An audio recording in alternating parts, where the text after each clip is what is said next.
Mais cela est foulé aux pieds par les camarades, par les amis.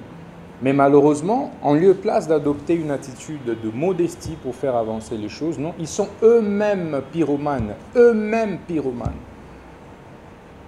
Plus personne ne peut dire un mot dans ce pays, plus personne. On foule aux pieds toutes les libertés publiques. Lorsque le secrétaire général de l'UDPS appelle à la violence, incite à la violence contre d'autres compatriotes, on ne l'inquiète pas. Je n'ai jamais vu, depuis l'avènement de l'actuel régime, un seul militant de l'UDPS interpellé. Moi, je n'ai pas vu ça. Il n'y a pas longtemps, le secrétaire général de l'UDPS, au cours d'une matinée politique, et nous remercions l'ONU, nous remercions tous les acteurs qui ont dénoncé ces propos. Mais pourquoi n'a-t-il pas été interpellé? Pourquoi une justice? Non, un état de droit à double vitesse. L'état de droit est bon lorsqu'il faut réprimer, régler des comptes aux uns, mais il devient amer lorsqu'il faut se le voir appliquer soi-même. Voilà le problème. Voilà la source de la crise actuelle. Mama Chalamwana, une musicienne qui, au nom de la liberté d'expression, liberté de pensée, consacrée par la Constitution de la République, les articles 21-22 de la Constitution sont clairs à ce sujet. S'il vous plaît, elle a été interpellée et détenue illégalement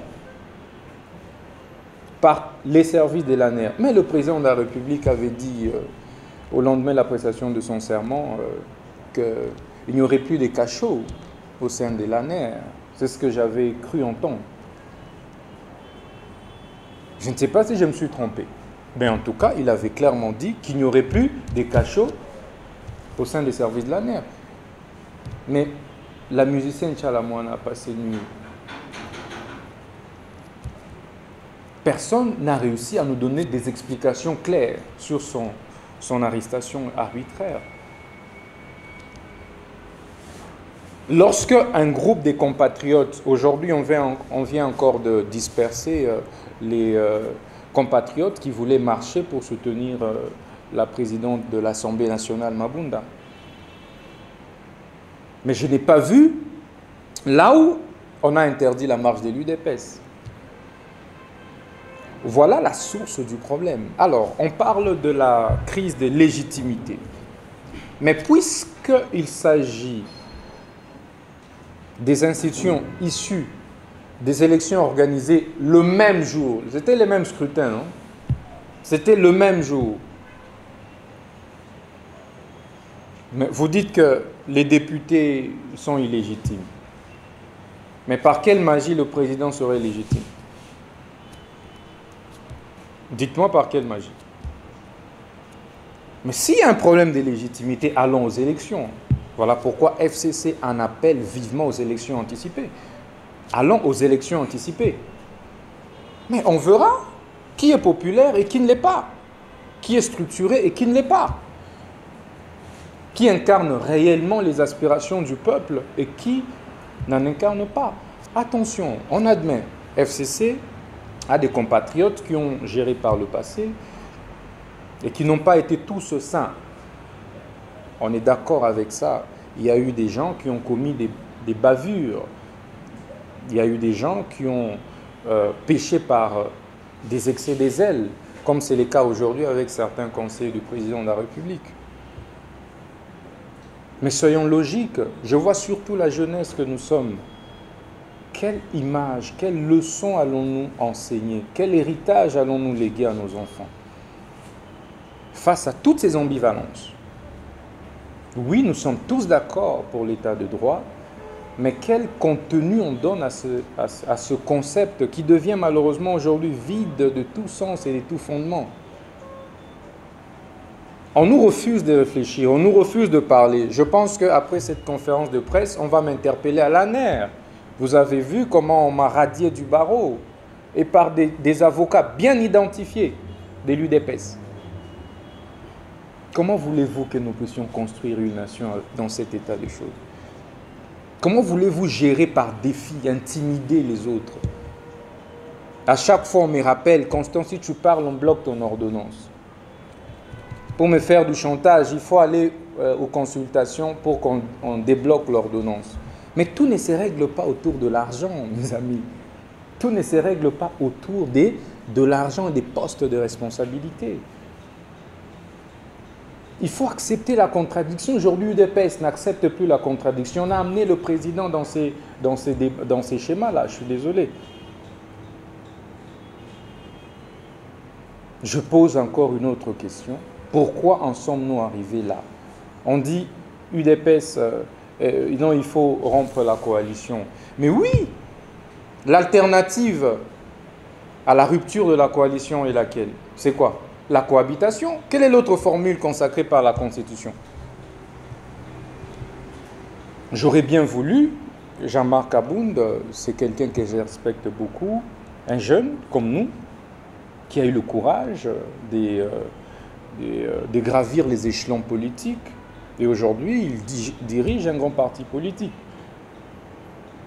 Donc je pense que la rationalité voudrait qu'il puisse demander à ses ministres de démissionner, de quitter le gouvernement.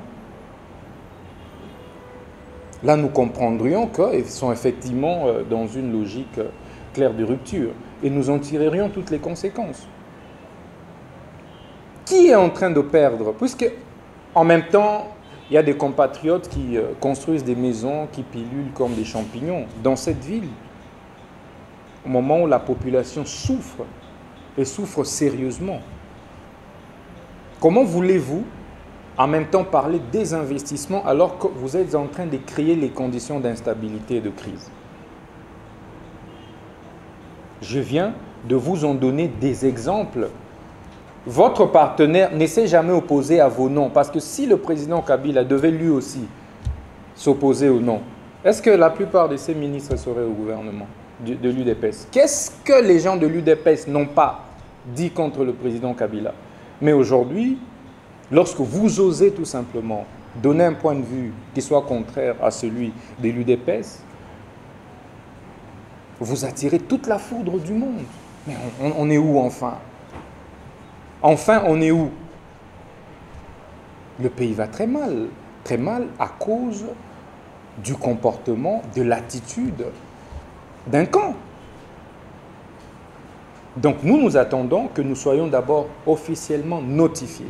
FCC n'a pas encore reçu la notification du retrait du cash de la coalition.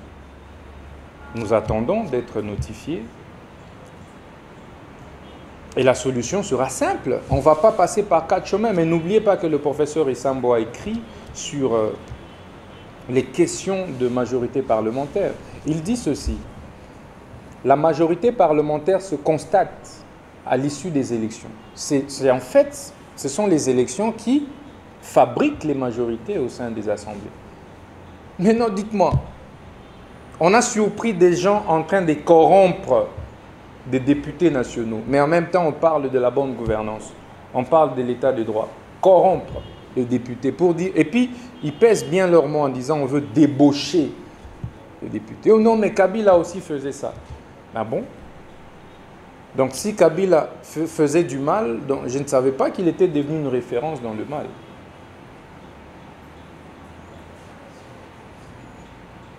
Oh non, mais tel aussi faisait. Voilà, chers compatriotes,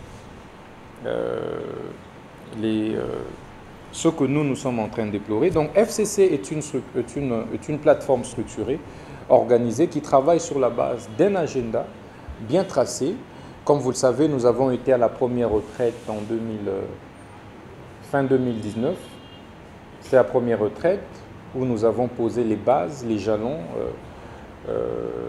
Nous étions fixés l'objectif de l'installation des institutions. Donc, après l'installation de toutes les institutions, nous avions travaillé sur leur fonctionnement.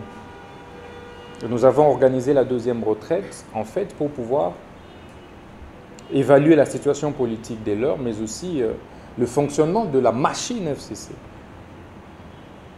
Et aujourd'hui, comme vous le constatez, FCC n'est pas la source du problème.